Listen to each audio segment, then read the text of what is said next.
Good boy, Tucker. Welcome, everybody. Welcome. Hey. Welcome. Work smarter where you want. Consistency is key. And remember, if it's not in Redtail, it never happened. This is learning at its most fun. Hello, everyone, and welcome to our Redtail Essentials webinar on seminars. Seminars is a great tool to use in Redtail. Most of the offices that we work with are hosting events in some way, shape, or form, whether that's physical events, webinar events. So you might as well take that event, put it into the seminar tool, and track through your progress of that event inside of Redtail. And it really takes your CRM to becoming a real CRM where you're tracking every single client touch with your brand inside of the system. So that way you can see how many times you've invited somebody, maybe they never attend or they attend every event.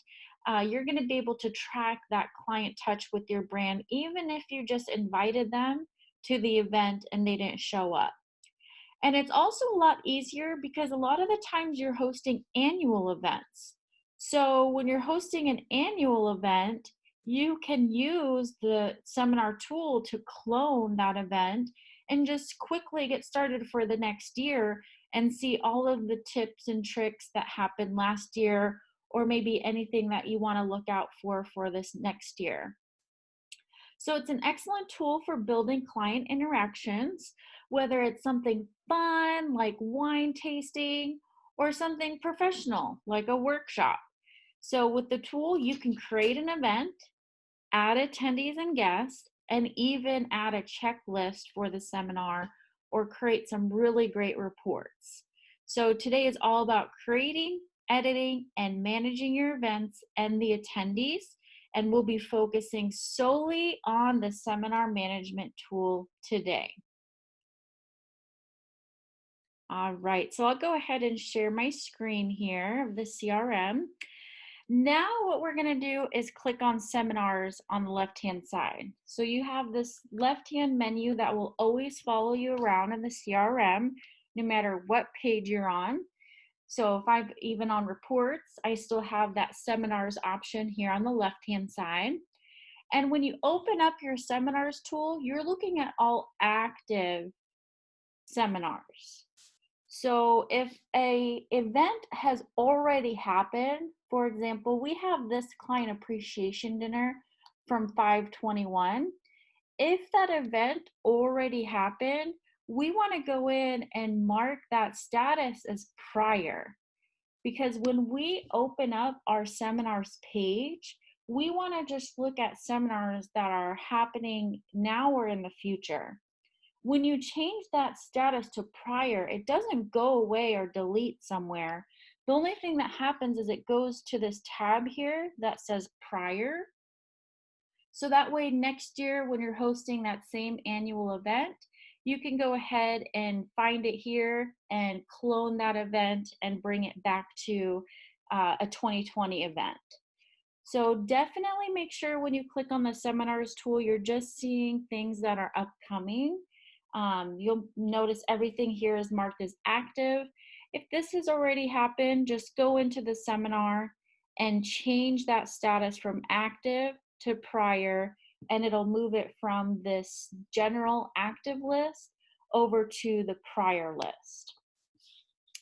Now, next thing we're going to cover is clicking New Seminar in the top right-hand corner.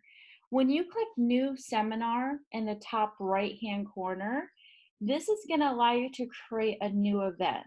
So this is assuming this isn't a prior event that we hosted that we want to clone. Maybe this year we are hosting a Halloween event, since Halloween is coming up at the end of the month, and we want to go ahead and make a brand new event we've never had before and put it into the Redtail system. So right now when I click New Seminar, you'll notice it's just really limited information. Right now, I'm just filling out the shell of information. Once I go ahead and click Add Seminar, I'm going to be able to get to the meat and potatoes of this actual event. So let's just say we are hosting a seminar called Halloween Hoopla 2019. And then we'll go ahead and make this happen on October 31st. And then we can go ahead and choose a start time. Since we don't want this event to actually interfere with the nighttime trick-or-treating, we can go ahead and make this sometime in the afternoon. That's before that sunset time. So we'll go ahead and mark it to 2 o'clock. We could have it go out to 5 o'clock or 4 o'clock, whatever you see fit. We can go ahead and add the seminar. And like I said, now it takes us into the meat and potatoes of this event. Right here, this top section isn't relevant right now because we have to get to that information. Once I add it, this information will populate. But if I scroll down here, I want to direct your attention to finishing off some of the things that we have here. So some new boxes that appeared are location and description. So you can go ahead and put in the location here. We'll just put our office as the location. You could put in the actual address. So we'll just put in an address.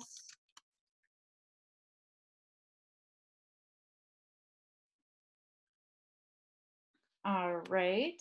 And then we'll go ahead and we will add a description. Now, a lot of offices don't see the description and don't want to put anything in there, but it really adds a lot of value to your office when you add in the description for a few reasons.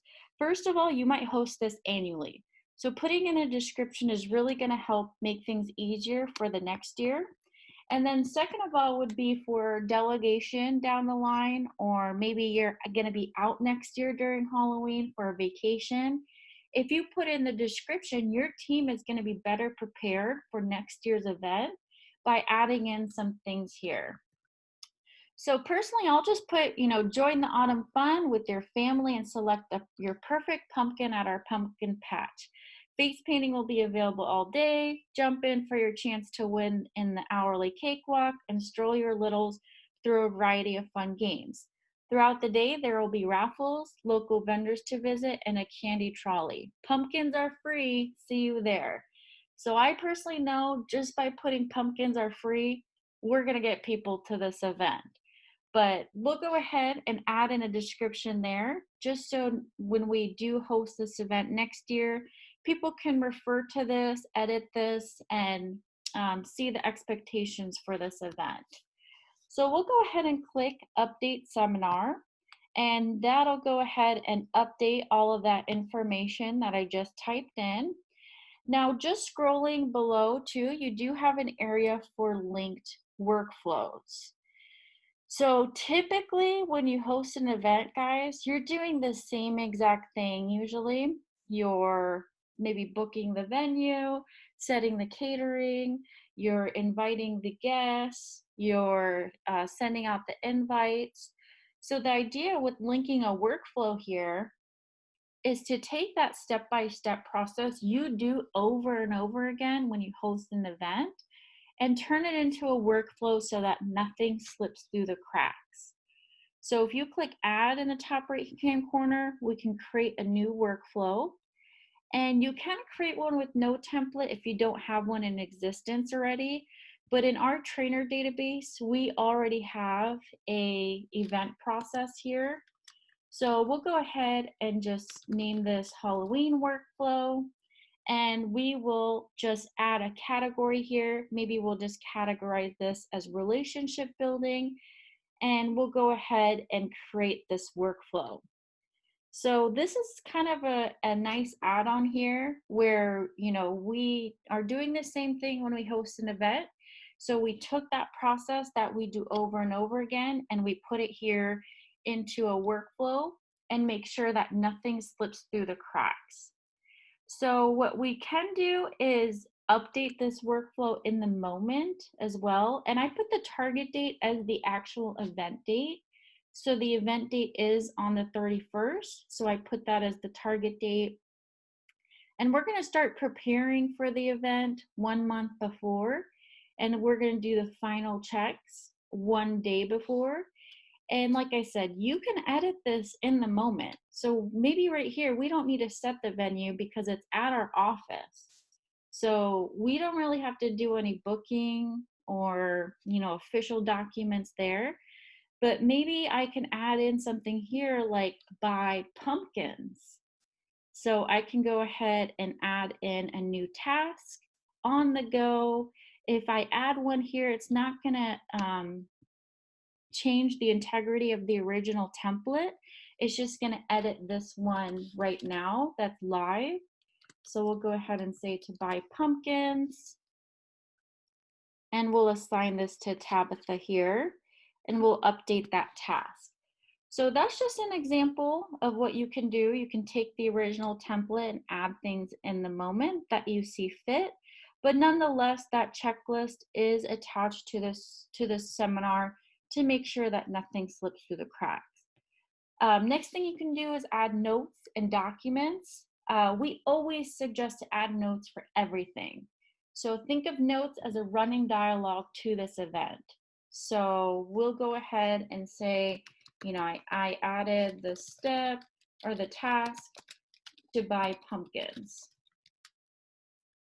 So that way, if somebody is wondering, why in the world did that pumpkin task get added, then they'll go ahead and see that I added a note on this day at this time with my username about that thing that I added. So we'll go ahead and put that here. I'll just categorize it as customer service. And then I can even notify Tabitha since Tabitha is assigned for this to-do item. And I'll go ahead and put that in here. I'll put added the task for Tabitha to buy pumpkins on 10/31. So just think of adding notes for everything. It's kind of a running dialogue to this event. So as you progress on this event, as things change, as you want to notify people of things, you can go ahead and add in notes and people can collaborate on it too. All right, and then the documents area is available as well. You do have documents located right here. And the documents area is great. I think it's awesome because if you are hosting this event annually, this area will really help. Think about documents as a great place to put agendas. Maybe you're hosting meetings in preparation to this event. You can go ahead and post the agendas that you're going through for each meeting underneath the seminar. Maybe you are creating a certain layout for the office and you want to attach that layout that you created, or you have a seating chart in mind, or maybe you have name tags or a specific invite that you want to send out. You can go ahead and add that in here in the documents area, and it'll be housed right onto this seminar, and it'll live there forever for people to refer to in preparation for the event and maybe a long time in the future. So that is going to be the bulk of the seminar creation. We created a name, description, location, date, time. We added a workflow, we added a note. We talked about some sample documents that you can do. Now, the next big thing is to get people to the event. So we need to add attendees onto the event. So there's 3 different ways you could add attendees. Your first way to add an attendee, and I'm going to cover this one first because it's going to be the most popular way you're going to add attendees, is through the advanced search. So typically you want to go ahead and get a group of clients and add them over to this event.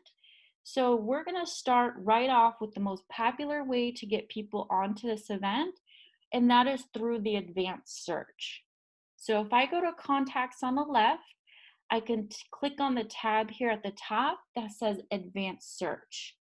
And now I want to think, what group of clients do I want to target for this event? So that way you can run a search to cast a net over that group to target. Now we can invite all active clients. We can invite children that are less than 15. We can invite people that are within a certain zip code. We can invite people that have a specific keyword. Maybe I have a keyword in my system that says parent. I can invite everyone that's a parent. So you want to think, what is the group that I want to target here? And you want to run an advanced search. So maybe I want to cast a net over everyone that's within the geographic area. So I can do an address search that maybe looks at the zip code that begins with 852. And the reason why I'm doing that is specific maybe to Phoenix, but anyone who lives in the Phoenix metropolitan area is gonna have a zip code that starts with 852. So if I run an advanced search that says, pull me up everyone that has a zip code that begins with 852, it's gonna cast a net over that group here. So if I click on that top checkbox, I could make sure that everyone is selected. And then I can go to the contact actions, down to bulk actions. So make sure you select everyone, go to contact actions, down to bulk actions, and select add to seminar. It's your second option here. And if you click add to seminar, it's going to give you a drop down menu of all of the seminars that exist right now. So I can choose that one that I just created, and then I can add an attendee status. So when you're looking at my status drop down right now, these don't exist in your system. These are statuses that we added into our system. So you might consider adding similar statuses here that you see. And I would go ahead and I'll show you just after I add everyone here, I'll show you how to customize this list, but I'll go ahead and mark everyone here as invited. So I'm going to go ahead and click add to seminar, and it's going to take these 24 records and add them here to my event. So if I go to seminars, we're going to go into the seminar here, and we'll see that the 24 have been added there. So you want to think, who else do you want to invite through the advanced search is going to be the most popular way. I will show you the other ways as well that you can add in attendees to an event, but that's going to be the most popular way, and the most suggested way is to go ahead and add them through the advanced search. It's really fast to do it that way as well.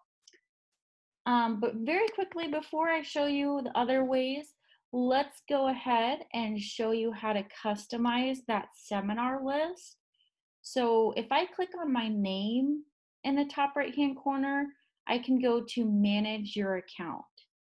So if you click on your name, you'll go to manage your account. And if you go down to the admins only section, you'll click on manage database list. So this is exclusive to admins only. You do have to have admin privileges in order to get here, but you can go ahead and choose on manage database list and then choose the list that you want to customize. So in this case, we want to customize the seminars list for attendee statuses.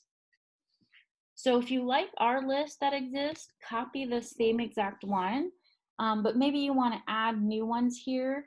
You can go ahead and click add in the top right hand corner and type that in. And we've worked with a lot of offices that really think out of the box here. Maybe you're doing a plated dinner and you want to track everyone who has chicken versus steak. You can add in a status that says chicken and steak, and you can track their meal preference through the attendee status too. And the seminar tool can also be used to track anything. So maybe you have a call campaign you're doing and you want to track everyone through that call campaign. Well, you can create statuses that would apply, like maybe call number 1 completed or left voicemail number 1 or whatever is involved in your campaign. You can put that in the seminar status as well. And a really funny one that we've heard is a lot of offices host events where people are just attending for the food. And sometimes you catch on to that where you're like, this person comes every single time, but they never talk to us. They're just here for the food. We've even seen a seminar status called plate liquor added. So that way you can kind of see who are the people that are just there for the food. So don't limit yourself to just what you see here. This is a great start. But definitely, if you want to add one, you just click add in the top right-hand corner, add it in there, and then you'll be able to see it when you're on the seminars list. So now we can go ahead and go to our event, and we can go ahead and add in contacts through a different way as well. So let's say I also want to add Aaron onto my event, then I can go to Aaron's contact record and click on the common tasks icon here in the top right-hand corner. And then I can select on add to seminar. So I showed you how to add in contacts in bulk through the advanced search. This is a way to add one single person onto an event. So you can go to their contact record. You can click on the common task icon in the top right-hand corner, and you can click add to seminar. And then same thing here, you'll be able to choose the seminar from the list, and then you'll be able to attach a status to that person. So you can attach people through the advanced search. You could attach people one by one, or we can go ahead and the third way to do it would be through the actual event. So if you go to the seminars tool, you can click on the actual event, and then you can click here where it says attendees. And then you do have an option to add attendees in the top right-hand corner. So this is the third and final way that you can add someone to an event. So maybe we want to make sure our number 1 client is there, Bruce Wayne. We can go ahead and add them here individually onto the seminar as well. And maybe I just want to create access a quick list and get those people over to the event as well. Maybe I have a quick list here for all active clients and I want to get them over, or maybe I want to narrow down this search a little bit further and say all active clients, but they have to have this keyword or they have to have this address. You can go ahead and choose some names here even individually. Maybe I just want to do this top list of 50 people. We can do the same thing, go to contact options, bulk actions, add to seminar, and add them onto our event. So that's going to be the 3 ways to add in people to your event. You can do it through the advanced search, you can do it individually on a record, or you can do it through the attendees page by clicking add attendee in the top right-hand corner. And the next thing we can do is add guests as well. Once you have a list here and maybe John calls and he says, I'm coming, I'm bringing 3 kids and my neighbor and his kids. Well, then we can update the attendee and go ahead and change their status from invited to RSVP yes. And then we can go ahead and add in some guests as well. So if I click on the action icon, I can click on guest list, and maybe he's inviting his neighbor Paul and his 3 kids. So we can go ahead and add in some kids here.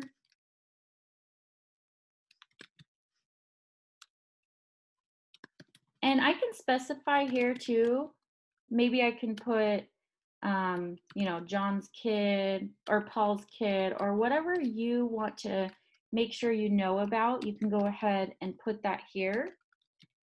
So you can go ahead and be creative here, or you can just be really straightforward and put in the person's name.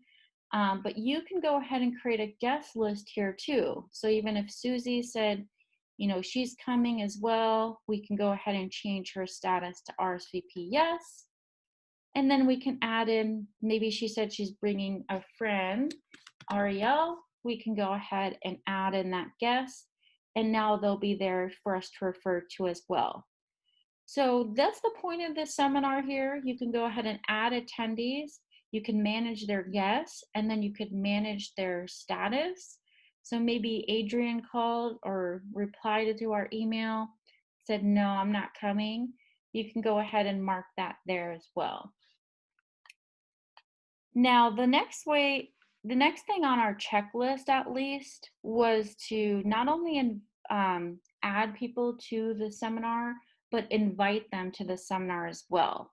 So we can go ahead and invite these 52 people by a few different ways. So I like to click on the, you can go ahead and narrow the attendee status. Maybe we want to select everyone, but people who have RSVP'd yes and no, because they've already replied. So I don't need to concentrate on them, but I need to concentrate on everyone that says seminar invited. I'll go ahead and choose that there, and it's going to bring all of the people here that have just the invited one. And if I click on that top checkbox, I can go ahead and do an update status in bulk. Once I do some things here, maybe I get a reply from all of them. I can update them in bulk. But if I want to maybe send a mail merge to them or an email to them inviting them, I can click search in the top right hand corner, and it'll take that list that says invited and put them here. And maybe I want to send a second alert of the event since I didn't hear anything from these people. I can make sure I select everyone here by checking the top checkbox, go to contact options, and then if I'm sending something through the postal service, I can click mail merge and choose that invite that I created for this event. And I can even save a note on every record as well about that mail merge. From that mail merge, I can even create labels. So right from this page, I can create the labels for those invites that are going through the postal service, or I can choose to send an email.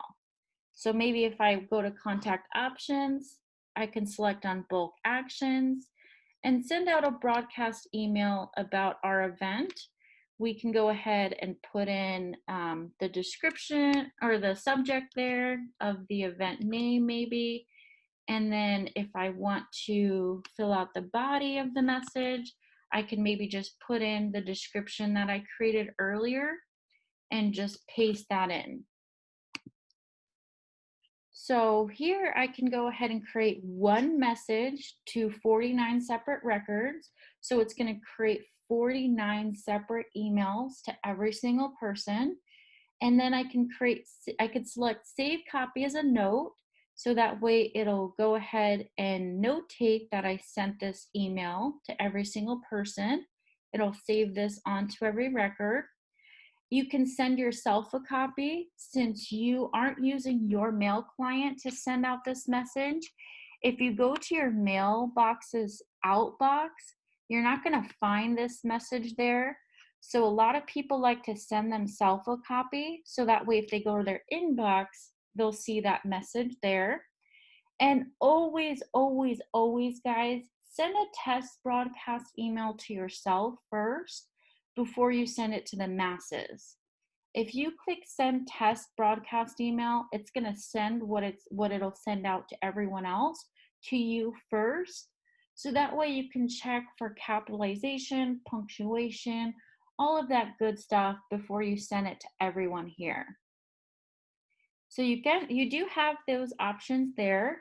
And I do like to point out that if you click on the question mark in the top right-hand corner and go to our Redtail help desk, you can type in broadcast email in the search bar, and you do have some fields to customize that message with. So toward the middle of the page, I'm kind of in the middle here, you do have these pound symbol structures you could include into that message. So you would just, copy this, and then you would go back here and paste that into the message. So if I go back to the broadcast email, I can start the message saying, hi, first name, and then paste in my description. So that way it doesn't feel like a broadcast email. And instead of saying dear friend or dear valued client, it's going to pull every single person's first name into the message. And you might consider using the nickname first name. Maybe somebody's name is William, but they go by Bill. What that option will do is it'll pull Bill if there is a nickname, and if not, it'll just pull the first name. So how I did that again is I went into the actual event to the attendees page. I isolated the attendees to just show the invited status. And then I sent them to the search page so that I can do something with them like that mail merge, broadcast email, or label. Another way is through the seminars page overall. If you just click on seminars, you can click on the drop down here and send these contacts to the search page. Does the same exact thing here. Maybe you even want to add a keyword to them or something else in bulk. Go to the search page first to do that. So next, you just manage them through the event. If I go back to the seminar here, now we have some of these graphs and these statistics that are populated, which is really nice. The last thing I want to cover is going to be underneath the action icon here, and that's going to be doing a report. So you can run the labels and mail merges right from here as well, but we have some awesome reports that we've created for the seminars tool, and I'll go ahead and show you what I mean here. The first one I'm showing you here is going to be the sign-in sheet. So think about you're hosting your event, people are walking through the door, maybe you want a nice little table there with some candy and a place for them to sign in. So that way you can greet them formally, you can explain what's going on in the office, where everything is, and then you can ask them for their signature just to make sure that you're showing who attended and who didn't, because maybe someone attends yes, but something comes up they can't come. So this provides all of the names and an area for their signature, so that way they can go ahead and sign in. There is a check-in list as well. So the check-in list is going to be kind of similar, but it will provide extra information. I personally love this one just because it tiers out the guests so they can see everything there. And then also it provides these other details. So that way, maybe you can tell someone as they sign in, if something's missing or something's incorrect, feel free to put that into the boxes and we'll have that information up to date. So this is great for the guests as well. Maybe Paul can put his phone number, Ariel can put theirs, and you can use that as a prospecting tool for your services. You do also have the option to filter by attendee statuses. So you can go ahead and filter by status here, and then it'll isolate it to just show maybe the RSVP yes list, and you won't have, that big long list of the 200 that you invited or whatever it is. The next report we have is the seminar attendees report. Maybe we want to show everyone that has a specific status, or we just want to show everyone. We can run this report. This one is going to be really helpful for maybe internal purposes. Maybe you just want to see all of the statuses addresses, phone numbers, and then whether or not they've RSVP'd. This one would be good for internal purposes. And the last one that we have here is the seminar workflow report. So this one is great to print off on the day of the event, just to make sure nothing slips through the cracks. Maybe we have a whole bunch of things here that we need to set up some tables, wipe down some things. We could print this on the day of and make sure that everything gets covered. So I got there by clicking on the action icon and going to reports. Those are some pre-baked reports that are in the system. You have them at your fingertips whenever you need them. But otherwise, that is going to be the seminar tool. You're able to add events, manage attendees. You can do something with those attendees like emails, mail merges, labels, reports. And then from there, once this event happens, we'll just change that status to prior. And maybe this event was an absolute hit. We can do this again the next year. If I want to do it again next year, when it comes time, I could just go to that prior list, click on that action icon and select clone seminar. And maybe all I have to do next year is change it from 2019 to 2020 and resend out those invites. Thanks so much for joining us today for this particular session. If you have any questions, please don't hesitate to give us a call at 800-206-5030, option 3 for support, or just shoot us an email over to support@redtailtechnology.com. Thanks a lot and have a great day.